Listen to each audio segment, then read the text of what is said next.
Bismillahirrahmanirrahim. Assalamualaikum warahmatullahi wabarakatuh. Alhamdulillahi rabbil alamin wa bihi nasta'inuhu ala umuri dunya waddin. Wassalatu wassalamu ala asyrafil anbiya'i wal mursalin sayyidina wa nabiyyina Muhammadin wa ala alihi wa sahbihi wa man ittaba'al huda ila yaumiddin. Amma ba'd. Fa ya rabbi zidni ilma warzuqni fahma. Rabbi syrah li sadri wa yassir li amri wahlul 'uqdatam min lisani yafqahu qawli. Subhanaka la ilma lana illa ma 'allamtana innaka antal alimul hakim. Shadaqallahul adzim. Kaum muslimin dan muslimat dimanapun Anda berada yang senantiasa dimuliakan oleh Allah Subhanahu wa taala.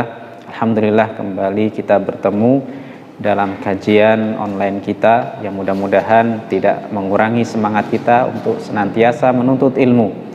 Sehingga di tengah pandemi ini kita masih diberikan kesempatan oleh Allah untuk mengkaji ayat-ayatnya, sehingga tidak ada habisnya kita untuk menuntut ilmu yang nantinya ilmu ini akan senantiasa mendekatkan diri kita kepada Allah Subhanahu wa taala. Salawat, salam, keberkahan senantiasa kita hadiahkan spesial kepada junjungan kita Nabi besar Muhammad sallallahu alaihi wasallam, berikut keluarga, sahabat serta umat beliau senantiasa istiqomah, dan kita sebagai umatnya kelak diakuinya dan mendapatkan syafaat beliau di yaumil qiyamah. Amin ya rabbal alamin.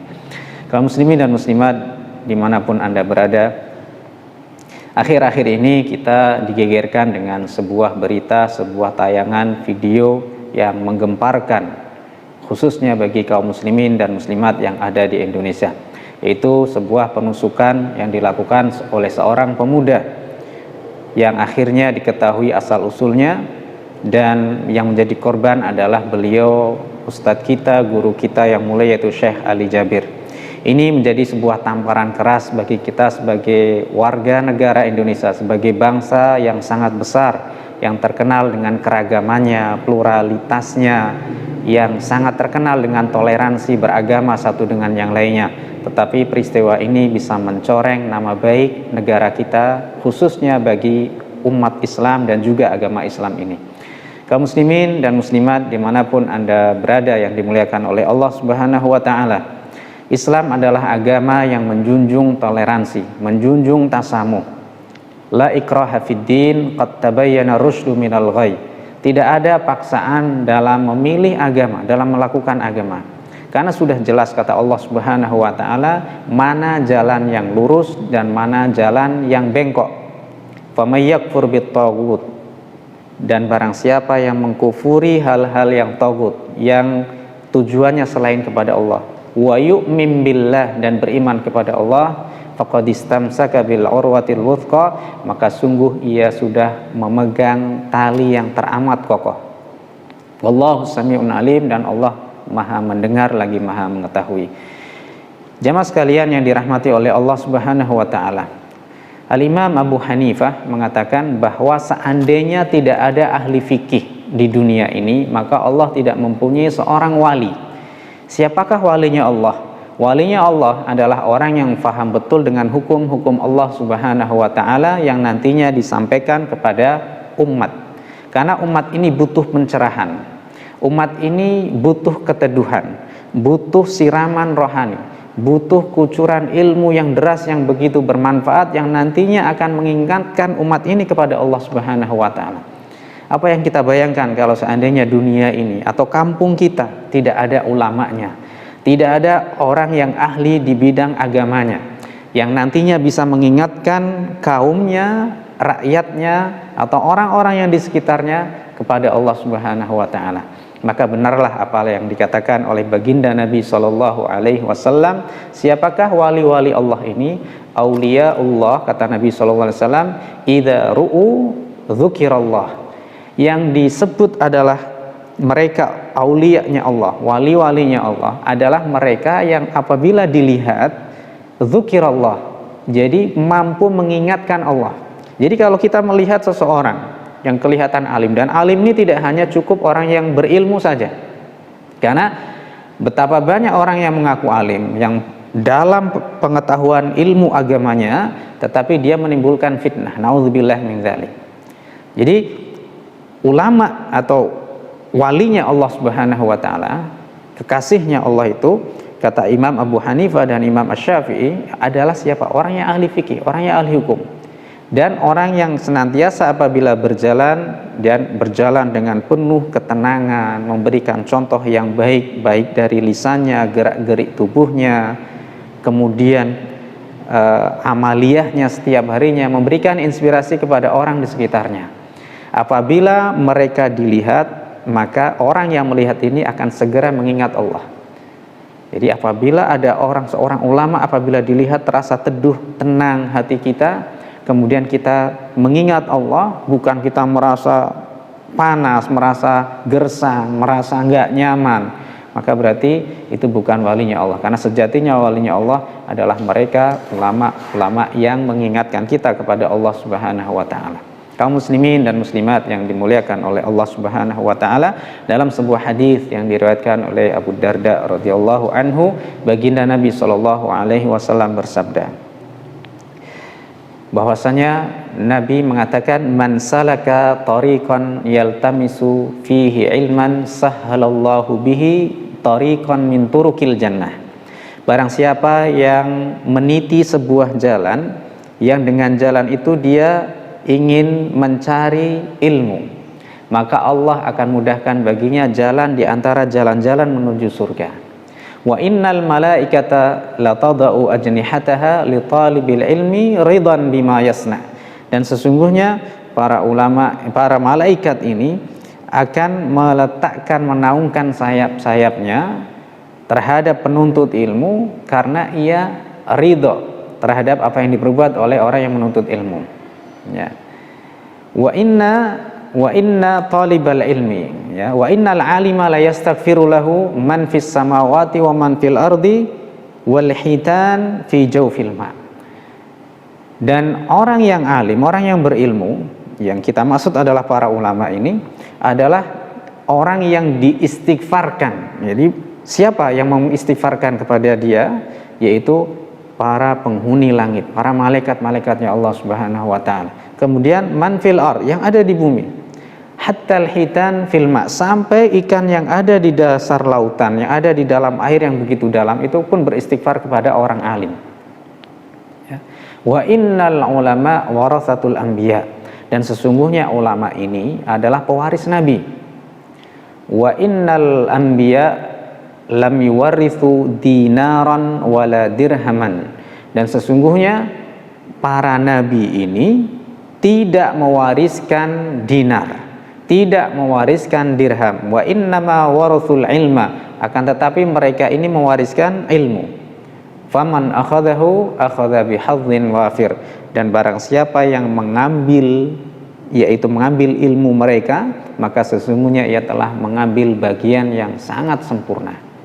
Kaum muslimin yang dimuliakan oleh Allah Subhanahu wa taala, kalau seandainya ulama kita agungkan, kita muliakan, maka kita akan mendapatkan keberkahan dari ilmunya yang nantinya akan kita bisa mendekatkan kita kepada Allah Subhanahu wa taala. Lalu bagaimana kalau ulama kita rendahkan, kita aniaya, kita zalimi, kita bully ulama-ulama kita? Maka sungguh salah satu tanda matinya hati kita, salah satu tanda kita sedang meniti jalan menuju su'ul khatimah adalah ketika seseorang merendahkan atau menganiaya, mendolimi ulamanya. Ada sebuah kisah, saya ingin mengambil kisah yang dekat dengan kehidupan kita, yaitu di negara kita, di Indonesia, salah satu pesantren. Ada seorang santri, di pesantren itu tidak boleh membawa handphone, tidak boleh membawa gadget. Ada seorang santri, di mana santri ini dia nekat membawa HP masuk ke pesantren. Maka ketika Pak Kiainya ini sedang kajian, sedang mengkaji sebuah kitab di hadapan santrinya yang begitu banyak, maka beliau mendapati ada seorang santri di pojokan yang sedang sibuk, dan kelihatannya sibuknya bukan sibuk untuk mengabsai menerjemahkan kitab yang disampaikan oleh gurunya. Lalu Kiai ini bertanya kepada murid yang kelihatan aneh dibandingkan dengan yang lainnya, "Le," atau dalam bahasa Jawa, "Le, ngopo?" Ya. "Wahai anakku, kamu sedang apa?" Maka dia dengan gugupnya dia menyembunyikan HP-nya. Nggak ngapain Pak Guru, nggak, tolong tunjukkan kepada saya barang apa yang kamu pegang. Lalu dengan terpaksa dia malu di hadapan teman-temannya yang begitu banyak, ia menampakkan HP-nya. Maka Pak Kiai ini bilang kepada anak tersebut, "Le, nek mondok ojo nggawa HP.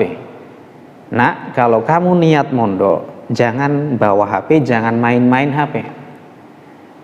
Maka dia terdiam. "Kamu bisa nggak bawa HP?" gitu kan. Dia diam. Terus pertanyaan Pak Kiai gurunya ini ditujukan kepada anak tersebut, "Sekarang saya kasih pilihan kepada kamu. Kamu milih ilmu, milih mondok atau milih HP?"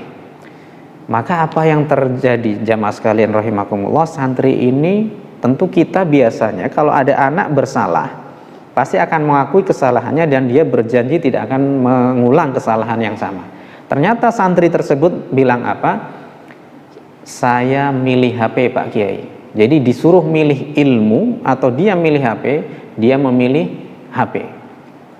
Akhirnya apa yang terjadi? Kalau memang kamu milih HP, maka dengan berat hati kamu tidak bisa nyantri di pesantren ini. Maka silahkan kamu pulang. Dan anak ini pun pulang. Fi riwayatin, menurut riwayat teman-temannya ini, saya mendengar langsung dan saya pernah berkunjung ke pesantren ini. Apa yang terjadi? Anak ini menjadi anak jalanan yang tidak digunakan oleh keluarganya, tidak diakui oleh keluarganya. Dia kesana kemari, barangkali menjadi anak gelandangan yang tidak berkah ilmunya karena dia telah menyinggung perasaan gurunya di hadapan seluruh santrinya. Apa perasaan kita apabila kita mengingatkan seseorang, kita seorang guru, kemudian murid yang kita ingatkan ini dia tidak mau menerima nasihat kita? Tentu ada perasaan yang membuncah, kita malu, kita dipermalukan di hadapan murid-murid kita. Maka ketika guru kita tidak ridho, maka apa yang terjadi? Keberkahan tidak mungkin menghampiri kehidupan kita. Maka benarlah ada sebuah riwayat dikatakan di sini, kita biasanya anak-anak pesantren di Indonesia tahu dengan ini. "Man istakhaffa bi ustadzihi ibtalahullahu bi thalathi baliyat." Barang siapa yang meremehkan, merendahkan, ya, menghinakan gurunya, maka Allah akan mengujinya dengan 3 hal. Yang pertama adalah nasiya ma hafidha. Yang pertama, orang ini akan hilang seluruh apa yang dihafalkan. Artinya apa? Ilmu yang sudah dia dapatkan maka tidak akan membekas dalam otak dan dalam hatinya. Hidupnya tak kenal arah. Seperti cerita santri tadi yang saya sampaikan. Kemudian wakalla lisanuhu, yang kedua, Allah akan mengujinya dengan wakalla lisanuhu. Lidahnya akan menjadi keluh. Susah untuk baca Quran, susah untuk zikir, susah untuk murojaah. Karena apa? Dia meremehkan gurunya. Ya, susah untuk belajar, susah untuk menangkap ilmu. Karena apa? Dia meremehkan dan menyakiti hati gurunya. Dan yang ketiga adalah waftaqara akhiruhu, dan pada akhirnya dia akan menjadi orang yang fakir. Bisa fakir ilmu. Dengan fakir ilmu dia bisa menjadi fakir harta, tidak berkah rizki dan ilmunya. Maka inilah yang harus kita hindari. Al-Imam Malik bin Dinar rahimahullahu ta'ala, beliau mengatakan, "Man istakhaffa bil ulama, ya, dhahabat akhiratuhu." Barang siapa yang meremehkan ulama, maka telah lenyap akhiratnya. Karena apa? Bagaimana mungkin dia bisa menuju negeri akhirat dengan bekal yang begitu banyak, kecuali dengan ilmu yang ia dapatkan dari siapa? Dari para ulama. Ia meremehkan ulama, maka lenyaplah, hilanglah, musnahlah apa? Akhiratnya. Wa man istakhaffa bil umara dhahabat dunyahu. Dan barang siapa yang meremehkan umara, pemimpin, penguasa, maka akan hilang dunianya. Dia tidak mau mendekat kepada para penguasa dengan tujuan dunia. Karena kata Nabi SAW, ketika ada seorang ulama atau orang yang lebih mendekat kepada penguasa karena dia menginginkan sebuah jabatan, ia menjilat penguasa, maka sejatinya mereka ini adalah lis, kata Nabi. Lis ini adalah pencuri. Waman istakhaffa bi ikhwanihi, dan barang siapa orang yang meremehkan teman-temannya, saudara-saudaranya, zahabat muru'atuhu, maka ia akan hilang kewibawaannya. Jadi merendahkan ulama akan hilang akhiratnya, merendahkan penguasa, akan hilang jabatannya, dunianya. Kemudian yang terakhir, apabila ia merendahkan teman sebayanya atau teman-temannya, maka akan hilang kewibawaannya. Nah, kaum muslimin dan muslimat yang dimuliakan oleh Allah Subhanahu wa taala, Rasul sallallahu alaihi wasallam pun bersabda, man adali waliyan faqad adantuhu bil harbi. Barang siapa yang memusuhi waliku. Siapa walinya Allah? Para ulama, para ahli fikih, ahli hukum agama. Maka sungguh aku telah izinkan dia untuk berperang. Jadi ini gak macam-macam jamaah sekalian rahimakumullah. Ketika kita meremehkan ulama saja, kita membuli, menghina, kita tidak boleh. Lalu bagaimana kalau kita menyakiti fisiknya? Maka benar yang dikatakan oleh Al-Imam Ahmad Ibnu Hanbal, luhumul ulama masmumah. Dagingnya ulama ini beracun, ya. Jadi daging ulama ini beracun, hati-hati. Ya, artinya apa? Hati-hati dengan daging ulama, jangan sampai kita menyakitinya. Ya, kita makan, artinya kita memakan, kita memfitnah dia, kemudian kita membuli dia, maka kita mati dalam keadaan yang tidak baik. Maka sesungguhnya jagalah diri kita, muliakan ulama-ulama kita, guru-guru kita, ya, karena dengan mereka lah atau dari mereka lah kita bisa mengenal Allah Subhanahu wa taala. Maka benarlah ada seorang ulama yang mengatakan, laulal murabbi ma'araftu rabbi, kalau bukan ada orang yang mendidikku, aku tidak mengenal baik Tuhanku. Ya, man ada sebuah syair, ya kan, man ana laulakum, siapakah saya kalau tidak ada engkau wahai guru-guruku. Aku tidak mengenal Allah dengan baik, ya, aku tidak bisa mengerti hukum-hukum yang nantinya akan mendekatkan diriku kepada Allah Subhanahu wa taala. Maka muliakan ulama kita, jaga ulama kita, hormati mereka, dan kita bisa mengambil keberkahan dari ilmu-ilmu mereka, yang dengan keberkahan itu nantinya kelak kita akan semakin dekat kepada Allah Subhanahu wa taala. Mudah-mudahan bermanfaat jamaah sekalian yang dirahmati oleh Allah Subhanahu wa taala. Kajian online kita pada kesempatan kali ini, pesan saya, marilah jaga ulama kita dengan semampu kita, muliakan guru-guru kita. Kita ada waktu, kita datangi rumah-rumah mereka, kita bisa mengambil keberkahan dari mereka, doa-doa mereka yang tentunya lebih didengar oleh Allah Subhanahu wa taala dibanding dengan doa-doa kita. Innama yakhsyallaha min ibadihil ulama, sesungguhnya hanya hamba-hamba Allah yang jadi kalangan para ulama inilah yang benar-benar takut kepada Allah Subhanahu wa taala. Dengan ilmunya, yang ilmunya ini bisa mengantarkan untuk kita takut kepada Allah Subhanahu wa taala, bukan ilmu yang semakin banyak justru semakin menjauhkan kita kepada Allah. Tetapi dengan banyaknya ilmu yang kita dapatkan, seharusnya semakin mendekatkan kita dan semakin takut, rasa takut kita ini semakin bertambah kepada Allah Subhanahu wa taala. Demikian, mudah-mudahan bermanfaat. Kita akhiri dengan alhamdulillahirabbil alamin, subhanakallahumma bihamdika, asyhadu an la ilaha illa anta astaghfiruka wa atubu ilaik. Assalamualaikum warahmatullahi wabarakatuh.